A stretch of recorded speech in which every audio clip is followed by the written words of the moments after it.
अस्सलामुअलैकुम students, welcome to my YouTube channel. आज का हमारा जो टॉपिक है जी वो है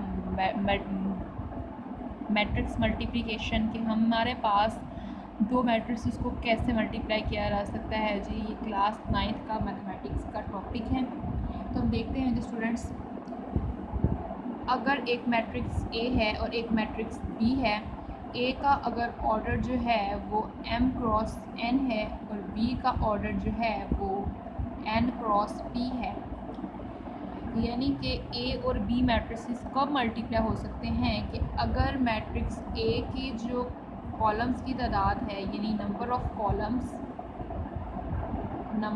columns of matrix A equal हो जाए number of rows of matrix B, तब मैट्रिक्स ए बी के साथ मल्टीप्लाई हो सकता है। यानी कि अगर ए को बी से मल्टीप्लाई करवाना है तो ए के कॉलम्स की तादाद बराबर होनी चाहिए बी की रोज़ के। अगर बी को ए से मल्टीप्लाई करवाना है तो बी के कॉलम्स की तादाद ए की रोज़ के इक्वल होना चाहिए। यानी कि जो फर्स्ट प्लेस पे जो मैट्रिक्स रखा जाएगा ना, उसके कॉलम्स की तादाद देखी जाएगी। जो सेकंड प्लेस पर जो मैट्रिक्स रखा जाएगा उसकी रोज़ की तादाद को देखा जाएगा। जैसे कि ए और बी मल्टीप्लाई हो सकते हैं अगर ए का ऑर्डर m क्रॉस n है, बी का n क्रॉस p है, यानी कि इसके कॉलम्स की तादाद और इसकी रोज़ की तादाद सेम है। इनसे कोई फ़र्क नहीं पड़ता चाहे सेम हो या डिफरेंट हो। ये इस पहले मैट्रिक्स की कॉलम्स और दूसरे मैट्रिक्स की रोज़ इक्वल होनी चाहिए, तभी दो मैट्रिक्स मल्टीप्लाई हो सकते हैं। जैसे मैं यहाँ एक मैट्रिक्स लेती हूँ जी, ए मैट्रिक्स मैंने लिया 1 2, बी मैट्रिक्स मैंने लिया 2 6 3 1। इसमें देखें, इसमें 1 रो और 2 कॉलम्स हैं, 1 क्रॉस 2 इसका ऑर्डर है और इसके अंदर देखें 2 रोज और 2 ही कॉलम्स हैं। तो इसमें नंबर ऑफ़ कॉलम्स जो हैं ए मैट्रिक्स में, number of columns in A equal हैं जी हमारे पास 2 के, और number of rows in B matrix वो भी इक्वल हैं 2 के। तो ए बी से मल्टीप्लाई हो सकता है क्योंकि इसके कॉलम्स की तादाद इक्वल है इस मैट्रिक्स की रोज़ के। इसका मतलब मैट्रिक्स ए को हम मैट्रिक्स बी से मल्टीप्लाई करवा सकते हैं। अब इसी तरह अगर हम चेक करना चाहें कि हम बी मैट्रिक्स को ए से मल्टीप्लाई करवा सकते हैं, अगर हमें बी को ए से मल्टीप्लाई करवाना है तो बी के कॉलम्स की तादाद इक्वल होनी चाहिए ए की रोज़ की। तो बी के कॉलम्स की तादाद तो 2 है, ए के कॉलम्स की तादाद जो है बी के कॉलम्स की 2 है और ए की रोज़ की तादाद 1 है। तो बी ए से मल्टीप्लाई नहीं हो सकता क्योंकि बी के अंदर जो कॉलम्स हैं वो 2 हैं और ए में रो 1 है। तो बी ए से मल्टीप्लाई नहीं हो सकता, लेकिन ए बी से मल्टीप्लाई हो सकता है क्योंकि ए में कॉलम्स 2 हैं और बी में रोज़ 2 हैं। ठीक है, तो ए को बी से मल्टीप्लाई करवाया जा सकता है। ए और बी जो है, ए बी मल्टीप्लिकेशन जो है इज़ कम्फर्टेबल, ये कंफर्टेबल है मल्टीप्लाई होने के लिए, but B A is not comfortable for multiplication. यहाँ लिख देते हैं for multiplication, B A is not comfortable for multiplication, कि बी और ए मैट्रिक्स को इसे मल्टीप्लाई करवाना है तो वो नहीं हो सकता। ठीक हो गया। नेक्स्ट अब हम ए और बी को मल्टीप्लाई करवाते हैं। कभी ने मल्टीप्लाई करवाया कैसे जाता है स्टूडेंट्स, तो हम मल्टीप्लाई करवाते हैं जी। ए मैट्रिक्स को बी से मल्टीप्लाई करवाना है तो ए मैट्रिक्स लिख लिया यहाँ पर 1 and 2 और बी मैट्रिक्स लिख रहे हैं 2 6 3 and 1। ठीक है, अब मल्टीप्लाई कैसे करवाना है दो मैट्रिक्स को, पहले तो देखना है कि क्या वो मल्टीप्लाई हो सकते हैं कि नहीं हो सकते। पिछले लेक्चर में हमने एडिशन देखी थी, दो मैट्रिक्स कब और कैसे ऐड हो सकते हैं। तो अब हम यह मल्टीप्लिकेशन देखें, जब हम मल्टीप्लाई तब हम एडिशन में ऑर्डर सेम तो देखते थे दोनों मैट्रिक्स का और कॉरस्पॉन्डिंग एंट्री को कॉरस्पॉन्डिंग एंट्री में ऐड कर दे रहता था। लेकिन यह मल्टीप्लिकेशन में क्या करना है कि जो फर्स्ट प्लेस पे जो मैट्रिक्स होगा उसकी फर्स्ट रो को लेना है और जो दूसरे मैट्रिक्स में जितने भी कॉलम्स होंगे हर कॉलम से बारी बारी मल्टीप्लाई करवाते जाना है। या फिर हम जब ये कंप्लीट हो जाएगा फिर हम फर्स्ट मैट्रिक्स की नेक्स्ट रो लेंगे और उससे जो साथ मल्टीप्लाई होने वाला मैट्रिक्स है उसके हर कॉलम से बारी बारी मल्टीप्लाई करवाते जाएंगे। तो अब करवाते हैं जी। यहाँ पर इसकी फ़र्स्ट रो ली, इसकी फ़र्स्ट रो ये है, इसको मल्टीप्लाई करवाना है पहले इस कॉलम से ऐसे, फिर इस रो को इस सेकंड कॉलम से ऐसे मल्टीप्लाई करवाना है। तो पहले हम करवाते हैं जी इस फर्स्ट रो को इससे मल्टीप्लाई, तो 1 को 2 से मल्टीप्लाई करवाएंगे तो 2 आ जाएगा, फिर प्लस, फिर इसको इससे मल्टीप्लाई करवाया तो 6, तो ये फर्स्ट पूरी रो फर्स्ट कॉलम से मल्टीप्लाई हो गई। अब इस फर्स्ट रो को इस सेकंड कॉलम से मल्टीप्लाई करवाना है, तो अब फर्स्ट रो को जब इससे मल्टीप्लाई करवाएंगे तो 6 वन दा 6 प्लस 2 वन दा 2, तो ये फर्स्ट रो सेकंड कॉलम से भी मल्टीप्लाई हो गई। अब इसके नीचे और कोई रो नहीं है जो सारे उनके कॉलम से मल्टीप्लाई हो, तो बस ये इनफ, इतना ही हमारे पास जो है वो आंसर आएगा। अब हम इसको ऐड कर लेते हैं, 2 + 6 8 आ जाएगा, 6 + 2 भी 8 आ जाएगा। तो ये हमारे पास मैट्रिक्स है। अब स्टूडेंट्स देखें, जो ए मैट्रिक्स था उसका ऑर्डर कितना था? जो ए मैट्रिक्स था जी उसका ऑर्डर था 1/2 और बी मैट्रिक्स का ऑर्डर था 2/2, यानी कि इसका जो ऑर्डर था जी वो था 1/2, यानी इसमें फर्स्ट 1 रो और 2 कॉलम्स थे। इसका ऑर्डर जो था जी वो हमारे पास है 2/2, और आफ्टर मल्टीप्लिकेशन ए को बी से मल्टीप्लाई करवाने के बाद हमारे पास जो ऑर्डर आया है वो आया है 1/2। तो ये बात माइंड में रखें कि जब हम m क्रॉस n है और n क्रॉस p से जब मल्टीप्लाई करवाएंगे, मल्टीप्लाई करवाने के बाद जो अगेन जो हमारा रिजल्ट में आने वाला जो मैट्रिक्स होगा उसका ऑर्डर हमेशा m क्रॉस p आएगा, यानी कि फर्स्ट की नंबर ऑफ रोज़ की तादाद और सेकंड की मैट्रिक्स की नंबर ऑफ कॉलम्स की तादाद हमारे पास रिजल्टिंग मैट्रिक्स में मिलेगी। तो यहाँ पर भी ऐसा ही हुआ कि हमारे पास फर्स्ट रो में 1 रो थी, तो इसका ऑर्डर रो में 1 रो आई, और इसके जो सेकंड मैट्रिक्स में 2 कॉलम्स थे तो इसका रिजल्टिंग मैट्रिक्स में हमें 2 कॉलम्स मिली। उम्मीद करती हूँ कि मेरी बात की समझ आई होगी। सबसे पहले हमने ये देखा कि 2 मैट्रिक्स कब मल्टीप्लाई हो सकते हैं। अगर एक मैट्रिक्स ए है दूसरा मैट्रिक्स बी है तो ए बी से तभी मल्टीप्लाई होगा अगर ए के अंदर कॉलम्स की तादाद बराबर हो बी मैट्रिक्स की रोज़ की तादाद के, तो ए बी से मल्टीप्लाई हो सकता है। लेकिन बी ए से तभी मल्टीप्लाई होगा जब बी के कॉलम की तादाद एक, यानी जो फर्स्ट प्लेस पे जो मैट्रिक्स रखना है उसके कॉलम्स की तादाद बराबर हो दूसरे नंबर पे रखे गए मैट्रिक्स की रोज़ की तादाद के। फिर हमने मल्टीप्लाई करवाना देखा कि कैसे मल्टीप्लाई करवाएंगे। जो फर्स्ट नंबर पे मैट्रिक्स होगा उसकी पहली रो को उठाएंगे और दूसरे मैट्रिक्स के हर कॉलम से बारी बारी मल्टीप्लाई करवाएंगे। इसी तरह से फिर पहले मैट्रिक्स पे आएंगे, उसकी अगली रो उठाएंगे और अगले दूसरे मैट्रिक्स की हर कॉलम के साथ बारी बारी मल्टीप्लाई करवाएंगे। तो इस तरह से करने से जो हमारे पास रिजल्टिंग मैट्रिक्स आएगा, यानी आफ्टर मल्टीप्लिकेशन जो मैट्रिक्स उसका ऑर्डर कितना होगा? उसका ऑर्डर होगा जी जो फर्स्ट प्लेस पर जो मैट्रिक्स पड़ा था उसकी रोज़ की तादाद के बराबर उसकी रोज़ होंगी रिजल्टिंग मैट्रिक्स की, और जो सेकंड प्लेस पर जो मैट्रिक्स पड़ा था उसके जो कॉलम्स की तादाद होगी उस कॉलम की तादाद के बराबर रिजल्टिंग मैट्रिक्स के कॉलम्स की तादाद होगी। जैसे हमें यहाँ पर 1/2 मैट्रिक्स का ऑर्डर का वो मैट्रिक्स मिला स्टूडेंट्स, ठीक है। अब हम नेक्स्ट एक और एग्जांपल कर लेते हैं मल्टीप्लिकेशन ऑफ मैट्रिसेस के ऊपर।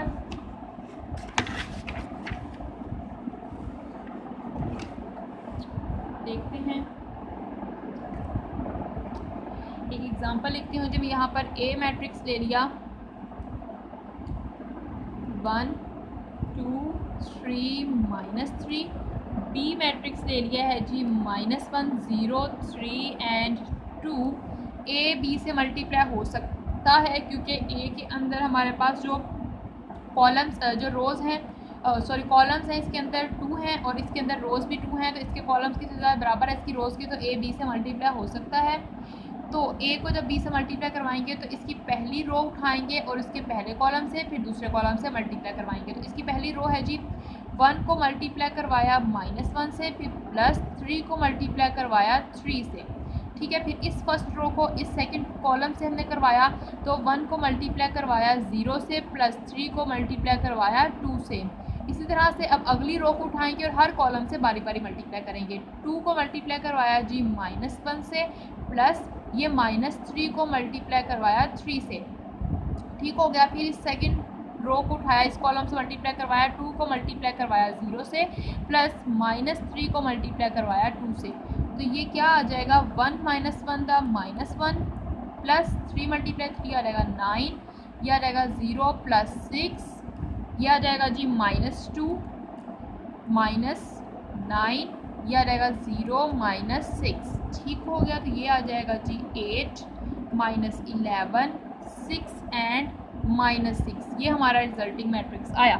इस रिजल्टिंग मैट्रिक्स का ऑर्डर भी 2 बाई 2 है, क्योंकि इसकी रोज़ की तादाद 2 थी, इसके कॉलम की तादाद 2 थी, क्योंकि हमें पता है दो मैट्रिक्स का मल्टीप्लाई होंगे अगर एक मैट्रिक्स के फर्स्ट मैट्रिक्स के कॉलम की तादाद दूसरे मैट्रिक्स की रोज़ के इक्वल हो, और मल्टीप्लाई होने के बाद जो मैट्रिक्स आंसर में मिलेगा वो फर्स्ट मैट्रिक्स की रो की तादाद होगी और सेकेंड मैट्रिक्स की कॉलम की तादाद होगी। ठीक हो गया, ये ए बी मल्टीप्लाई का। अब हमें ये भी पता है कि ये बी मैट्रिक्स भी ए से मल्टीप्लाई हो सकता है। कैसे हो सकता है, क्यों हो सकता है? क्योंकि बी के अंदर भी कॉलम की तादाद 2 है और ए में रो की तादाद, तो हम बी को भी ए से मल्टीप्लाई करवा सकते हैं, क्योंकि बी के अंदर जो कॉलम्स की तादाद है वो 2 है और ए में रोज़ की तादाद, यानी फर्स्ट प्लेस पे जो मैट्रिक्स रखते हैं इसकी कॉलम की तादाद बराबर हो, अगर इसकी रोज़ की तादाद की, तो ये दो मैट्रिक्स मल्टीप्लाई हो सकते हैं। तो मल्टीप्लाई करवाते हैं, तो यहाँ बी मैट्रिक्स रख लेते हैं 3 2, इसको ए से मल्टीप्लाई करवाते हैं 1 2 3 एंड -3। तो मल्टीप्लाई करवाएंगे जी इसकी फर्स्ट रो को फर्स्ट कॉलम से, फिर फर्स्ट रो को सेकंड कॉलम से। तो -1 0 रो है, इसे इससे मल्टीप्लाई करवाते हैं तो -1 the -1 plus 0 multiply two the 0, इसको इससे मल्टीप्लाई करवाया तो ये आया -3, 0 को -3 से करवाया तो 0 आ गया। उसके बाद हम इसको इससे करवाएंगे, यानी सेकंड रो को फर्स्ट कॉलम से करवाएंगे तो ये आ जाएगा 3 1 द 3 प्लस 4 3 3 द 9 -6। तो ये आ गया हमारे पास -1 7 -3 एंड 3। तो स्टूडेंट्स यहाँ से हमें एक और चीज़ भी देखने को मिली कि ये ए बी का आंसर था और ये बी ए का आंसर आया है, ये इक्वल नहीं आया, यानी ए को बी से मल्टीप्लाई करने से और आंसर है, बी को ए से मल्टीप्लाई करने से और आंसर है। इसका मतलब कि मैट्रिक्स मल्टीप्लिकेशन में कम्यूटेटिव लॉ होल्ड नहीं करता, जबकि एडिशन में होल्ड कर रहा था। यानी मैट्रिक्स की जब ने एडिशन की थी तो तब ए प्लस बी इक्वल आ रहा था बी प्लस ए के, लेकिन मैट्रिक्स मल्टीप्लिकेशन में कम्यूटेटिव लॉ होल्ड नहीं कर रहा, लेकिन किसी पर्टिकुलर केस के लिए ये होल्ड करेगा भी। वो पर्टिकुलर केस क्या होगा उससे रिलेटेड हम एग्जाम्पल करते हैं।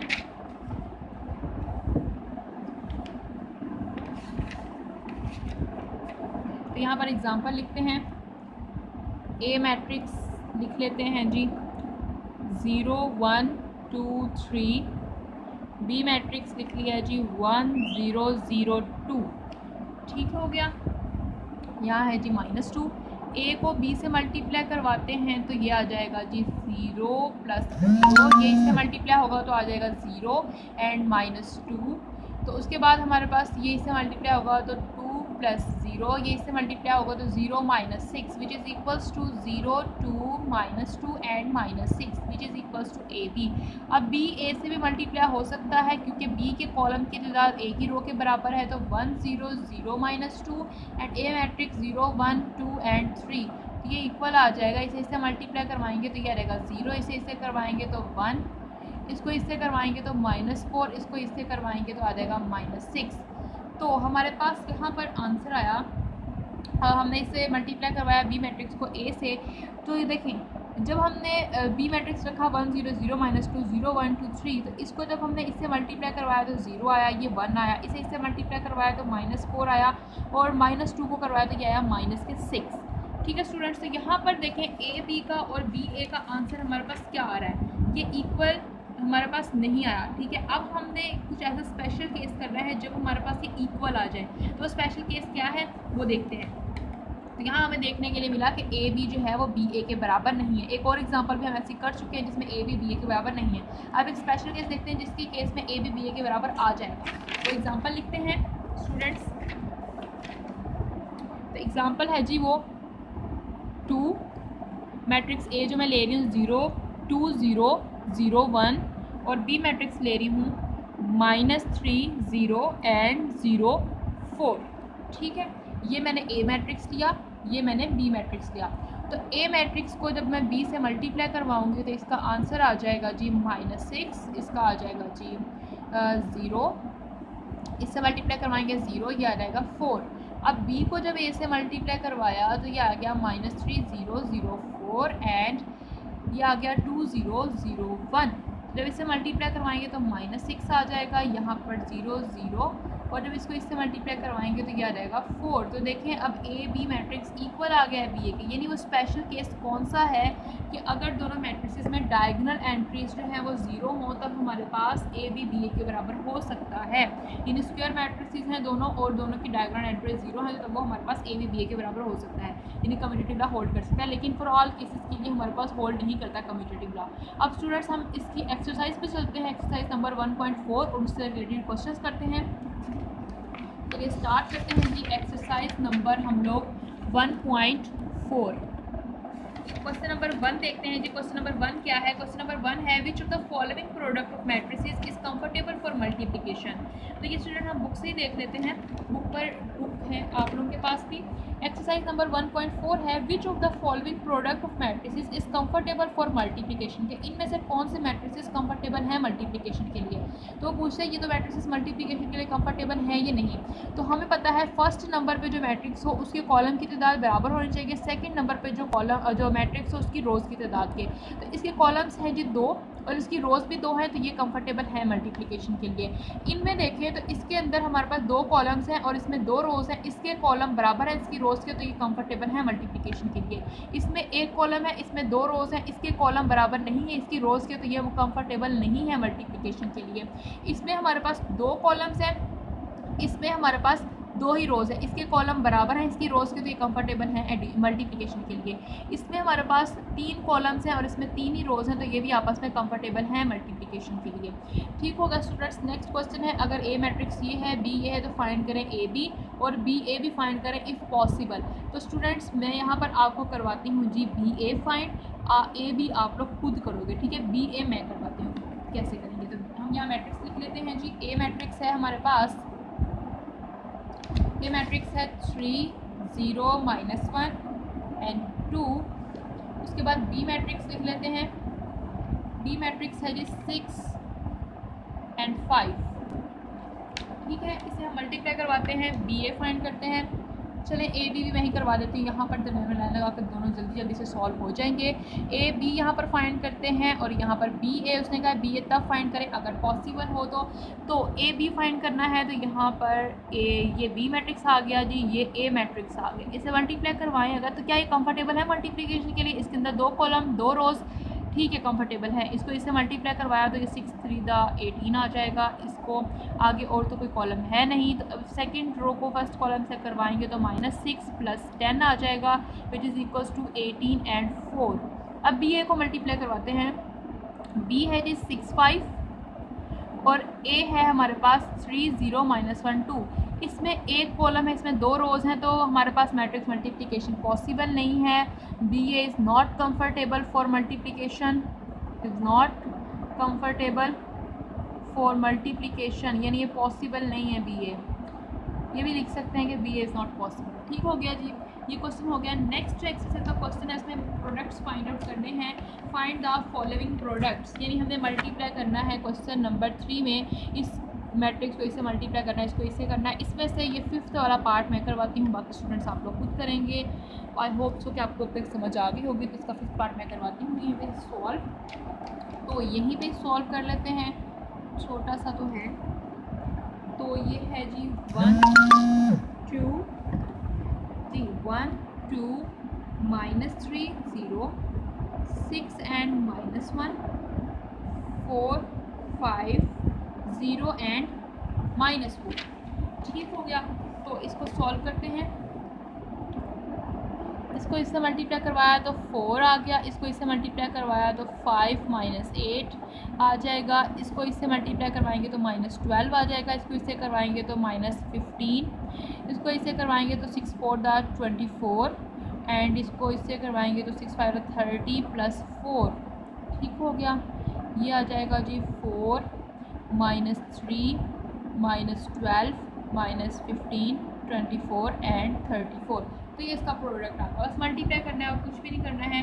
नेक्स्ट क्वेश्चन देखते हैं। नेक्स्ट क्वेश्चन में क्या है जी, इसमें भी हमने मल्टीप्लाई करना है। इनको इधर ई पार्ट्स दिए गए हैं, तो इसमें से करते हैं कि 1-2 पार्ट्स मैं करवा देती हूँ, बाकी 3 पार्ट्स आप लोग खुद कीजिएगा।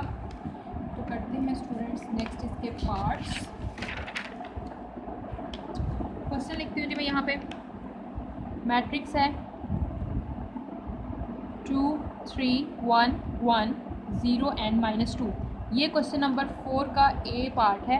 क्वेश्चन नंबर 4 का ए पार्ट है। इसको मल्टीप्लाई करवाना है मैट्रिक्स 2 -1 3 0 से। तो इसको इससे मल्टीप्लाई करवाएंगे तो याद आएगा 4 + 9। इसको इससे करवाएंगे तो याद आएगा -2। इसको इससे करवाएंगे तो 2 + 3 -1 याद आएगा -6 याद आएगा 0।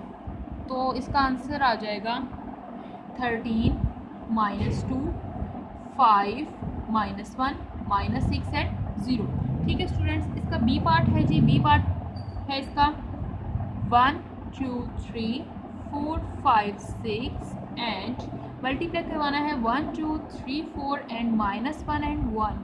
तो मल्टीप्लाई करवाते हैं जी। इसको इससे मल्टीप्लाई करवाया तो इस रो को इस कॉलम से मल्टीप्लाई करवाया 1 + 2 3 दा 6 3 × -1 -3। इसको इससे मल्टीप्लाई करवाएंगे 2 8 3।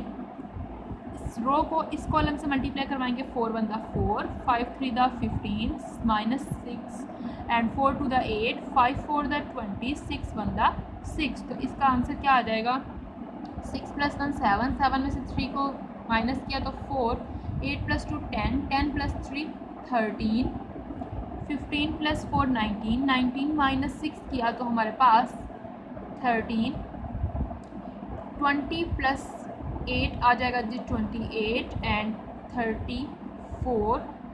तो ये इसका आंसर आ जाएगा। उसके बाद हम यहाँ पर इसका सी पार्ट देख लेते हैं। सी पार्ट है जी 1 2 3 4 -1 एंड 1। मल्टीप्लाई करवाना है इसको 1 2 3 4 5 6 के साथ। तो यहाँ पर इसको इससे मल्टीप्लाई करवाएंगे तो 1 1 दा 1 + 2 4 दा 8। इसको इससे करवाएंगे तो 2 + 10। यहाँ पर आ जाएगा 3 + 12। इसको इससे करवाएंगे 3 1 दा 3 + 16 3 2 दा 6 + 20 3 3 दा 9 + 24 -1 दा 1 + 4 -2 + 5। इस रो को इससे करवाएंगे इस कॉलम से तो -3 आ जाएगा 6 1 दा 6 आ जाएगा। तो यहाँ पर इसका आंसर क्या आ जाएगा 9 16 + 3 दा 19 3 2 + 10 12 26 3 12 + 3 15 24 + 9 कितना आ जाएगा जी 33 एंड 6 में से 3 जाएंगे तो 3। तो ये इसका आंसर आ जाएगा स्टूडेंट्स। अब बाकी इसके बचे हैं 2 पार्ट स्टूडेंट्स, वो आप लोग खुद करेंगे। उसके बाद हमने नेक्स्ट लेक्चर में इसके मैट्रिसेस की मल्टीप्लिकेशन के ऊपर जो लॉज हैं, एसोसिएटिव लॉ है, डिस्ट्रीब्यूटिव लॉ है और उसके बाद आइडेंटिटी के मैट्रिक्स के बारे में करना है। अब हम नेक्स्ट लेक्चर में करेंगे स्टूडेंट्स। अगर आपको हमारी वीडियो अच्छी लगे तो इसे लाइक कीजिएगा। अगर आपने अभी तक हमारे चैनल को सब्सक्राइब नहीं किया तो प्लीज़ हमारे चैनल को सब्सक्राइब कर दीजिए। थैंक यू स्टूडेंट्स, अल्लाह हाफिज़।